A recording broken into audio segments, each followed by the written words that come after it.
Hello, everyone, and welcome to English Pod. My name is Marco. My name is Catherine, and today we have a very special lesson for you. This is actually the first in a series of lessons about interview skills. That's right. For 10 lessons that you will hear once a week for the next 10 weeks, we're going to take a look at an interview, a job interview, and we're going to take you step by step throughout the whole interview process, as well as teaching you some useful words and phrases that you can use next time you're at a job interview in English. Exactly. So pay attention. Today is the first day we're going to be entering the office, and we're going to learn some things that are important for talking to your future employer or meeting people in an interview. Okay.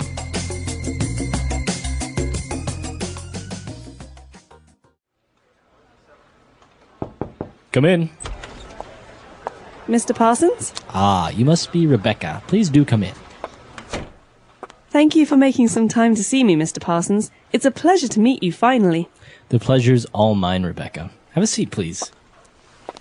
Now, would you like any refreshments, tea or coffee? A coffee would be lovely, thank you. Black, no sugar. No problem. Sally, can we have 2 coffees, please? 1, no milk or sugar. So, Rebecca, I understand you had a first interview with Miss Childs last week? Yes, that's correct. She filled me in on the details of the job on the telephone.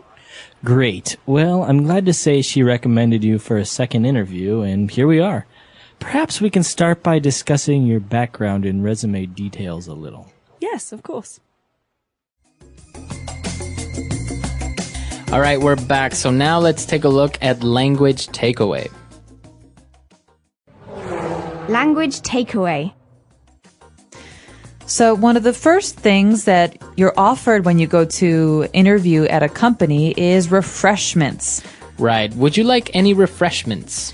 This sounds complicated, but it's actually a very simple word for beverages or drinks. Right. So that's why he offered her tea or coffee. Right. So refreshments are cola, coffee, tea. But how do you answer this? If I say, would you like any refreshments, Marco? You can say, yes, water would be fine, thank you. Okay, water would be fine. Or I'd like a Coke. Or I'd like a cup of coffee. Cup of coffee. Great. Refreshments are drinks. And after that, the characters are talking about the details of the job. So what are these details? How are they different from the job itself? Well, the details of the job are the specific points about the job. So, for example, if she applied for a job as a receptionist, the details of the job would be answering the phones, taking messages, receiving people at the office. Those are the main details of the job. Also, we need someone who works from 9 a.m. to 5 p.m., someone who is going to come 5 days a week. Mm-hmm. So the details are basically more information about something. Right, the specific information about a general topic. And it's not only related to work. The details can be of many, many things. Right. So if I ask you about your details, Marco, you could maybe tell me your phone number, your address, my full name. Full name or birthday. So these are details. Okay. And, after they talked about the details of the job, after she explained that she received the details of the job by phone, Mr. Parsons said that she was recommended for a second interview. So Rebecca is coming to the office for a second time. She already had one interview, and the woman she talked to the first time recommended her for a second interview. So the verb here is to recommend. Right. And you can recommend a person, an object, a movie, and that's basically you are saying that this is good and that it's worth seeing, it's worth buying, it's worth interviewing. For example, I really like the movie Avatar. Marco, I recommend you see it. Okay, or I can say, Catherine recommended the movie Avatar. Okay, so Catherine liked it, Catherine decided, Catherine suggested or told Marco it would be good. That's right. So to recommend. And then Mr. Parsons said that they're going to start discussing her background.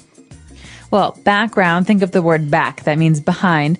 This usually means a person's history at a job or at many jobs or even their educational background, information about where they studied. That's right. So the background, maybe a person's background is, as you said, all their history, work, study, many different things, even maybe seminars or courses that they assisted. Or even just their personal history. For example, Marco, you speak English like an American. What's your background? Because I know you're not American. Right, I'm from Ecuador. Okay, background. So that means someone's personal history. That's right. And hand in hand with background, we have a piece of paper that usually you send into an employer to apply for a job. This is the famous resume. Resume. So you're right, Marco. Resume is a document. In this case, it is a document that lists your work history, your working background.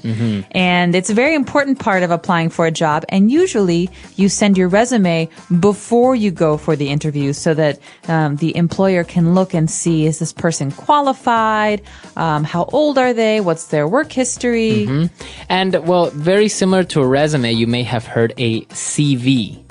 That's right. A CV is a lot like a resume. It stands for Curriculum C, Vitae V, CV, and it's more detailed. It has more details about a person's academic or study history. Exactly. So a resume, I guess it's very similar to a summary of your work background, whereas a CV will have more details about your education, maybe more details about your work background, what did you do, objectives, etc. Great.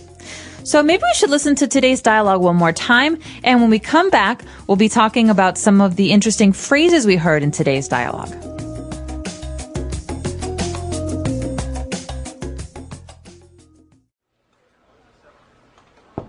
Come in. Mr. Parsons? Ah, you must be Rebecca. Please do come in. Thank you for making some time to see me, Mr. Parsons. It's a pleasure to meet you finally. The pleasure's all mine, Rebecca. Have a seat, please. Now, would you like any refreshments, tea, or coffee? A coffee would be lovely, thank you. Black, no sugar. No problem. Sally, can we have 2 coffees, please? 1, no milk or sugar. Certainly, Mr. Parsons. So, Rebecca, I understand you had a first interview with Miss Childs last week? Yes, that's correct. She filled me in on the details of the job on the telephone.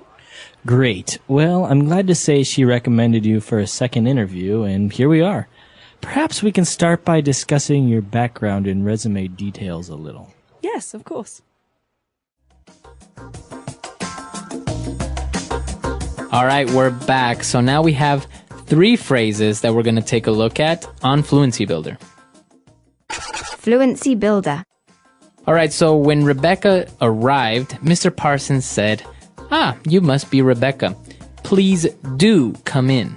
Okay, so you could say, please come in. This means, please come into my office or come on in. Right. But here, the interesting thing about this is the word do. Right, he's using the verb do, and it may sound wrong. It may sound like it's unnecessary because you do have a phrasal verb there already, come in. So you can just say, please come in.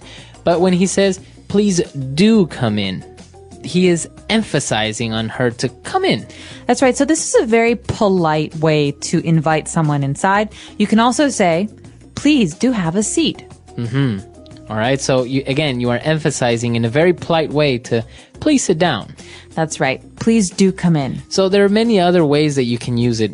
So for example, if you really want your friend to call you sometime next time you're in town, you say, please do call me next time you're in town. Please do. You could even say it afterwards, simply please do for emphasis. Right. So if I say, hey, Catherine, I'm going to call you next time I'm in Shanghai. Please do. There you go. So that means please do call. All right. So please do come in. Please do call. All right. After that, Rebecca says, thank you for making some time to see me, Mr. Parsons. So she is happy that Mr. Parsons is available and wants to talk to her. This is a very common phrase that means, thank you so much for interviewing me. Right. So I guess it's kind of a way of saying, look, I know that you're a busy person and that you don't have very much time. So thank you for making some time to see me. Right. So this isn't just about interviews. You could say this phrase for meeting with a client or meeting with even a friend. You could say, hey, Marco, I know you were really busy last week, but thank you so much for making some time to see me. Right. So you're just basically saying, I understand that you're very busy, but I appreciate that you made some time to see me. All right. And well, she said, you know what? It's a pleasure to meet you. But Mr. Parsons replied by saying, the pleasure's all mine. All right, another very, very polite phrase that you hear a lot. Maybe some of you have heard the phrase, it's a pleasure to meet you before, but the response, the answer is very interesting. The pleasure is all mine. Right. So this stands for the pleasure is all mine. Right. And I guess it's the most appropriate response if somebody says, it's a pleasure to meet you. Because if you don't say this, I think you may sound a little bit arrogant. Well, you could say it's a pleasure to meet you too. Right. But this is another way to answer the person, because you don't always want to say it's a pleasure to meet you. It's a pleasure to meet you too. Right. This is a way to say something different and to say, well, the pleasure's all mine. Right. But it's very important to answer something, right? Because if I say it's a pleasure to meet you and you say thank you, it's like, no, that is a little bit arrogant. So Right. you have to say something. Right. And we recommend that you say this or you just say the same thing back. So it's nice to meet you. Oh, it's nice to meet you too. Right. Okay, and our last phrase is actually when they were talking about, again, the details of the job, and she said that Miss Childs filled her in on the details. She said, she filled me in on the details of the job on the telephone. Okay, so this is an interesting verb, to fill in, or in this case, to fill someone in, to fill me in, to fill you in. This basically means to tell someone about something. Right. Or if I know a little bit of information, but not a lot of information about something, this way you're telling me more so I understand it better. Right, I'm giving you all the information. So maybe somebody is talking about a rumor in the office, and you go and you say, hey, fill me in on the gossip. All right, so you want to know all about it. Right. Or for example, Marco, we're having a party next Sunday, but I'll have to fill you in on the details around Friday. Okay, because you don't have all the information right now. Yeah, I don't know yet what time or where. Okay, so to fill someone in is to give them all the information or to give them more information. Fill me in. Fill me in. All right. Why don't we take a look at our dialogue for the last time, and we'll be back in a little bit.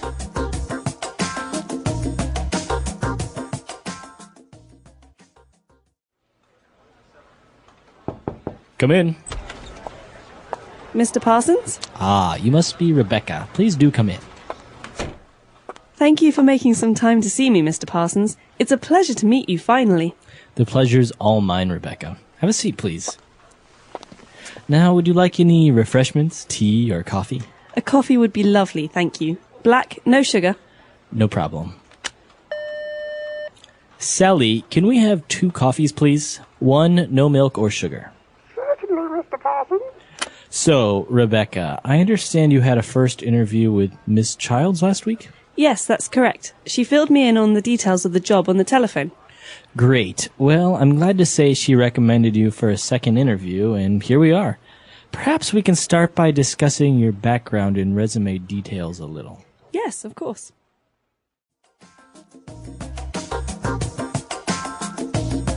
All right, so as we mentioned, this is the first part of a 10-part series of the interview series. And this is going to be very, very helpful. As you saw in this first part, we're just taking a look at some basic vocab and phrases that you can use when you're just introducing yourself. You're just getting started in the interview. So what we're going to be looking at later on is talking about yourself, answering questions. But many people don't realize that one of the most important parts of the interview is the very, very beginning. Because some psychologists say that we make a decision about a person or how we like a person within the first, 30 seconds of talking to them. Yeah. So it's important that you speak confidently and that you say some of these English phrases comfortably. You know, it's a pleasure to meet you. Oh, the pleasure's mine. These little things will really help you. That's right. And I think as talking about introductions and how this woman arrived to the office, I think one of the key things that we would recommend is to look that person in the eye and give a firm handshake, right? Yeah. I don't know how many people actually realize how important this is. It's very, very important because as an interviewer, the person or the manager who's interviewing you, I think you can tell a lot from a person if somebody gives you a very flimsy handshake or doesn't look you in the eye. That's right. Well, I think in many ways people think, oh, this person is not confident, or this person is uncomfortable, or this person is hiding something. Yeah. And so it's important really to be yourself, to smile, to look at a person in the eyes, especially in a lot of like American companies or Canadian companies. I know in other parts of the world, smiling with a stranger is unusual or maybe unacceptable. But in America, it means I'm confident. Here I am. Here's my name. Nice to meet you. It's a very important part of an introduction. Yes, very true. So we actually want to hear what you think. How important for you is a handshake, a firm handshake, looking someone in the eye, or how do interviews work in your country? Let us know, and we hope that this is helpful for you in the future if you're looking for jobs or you just want to practice your English. That's right. So if you have any other questions or doubts, we're at EnglishPod.com. We'll see everyone there. Bye. Bye.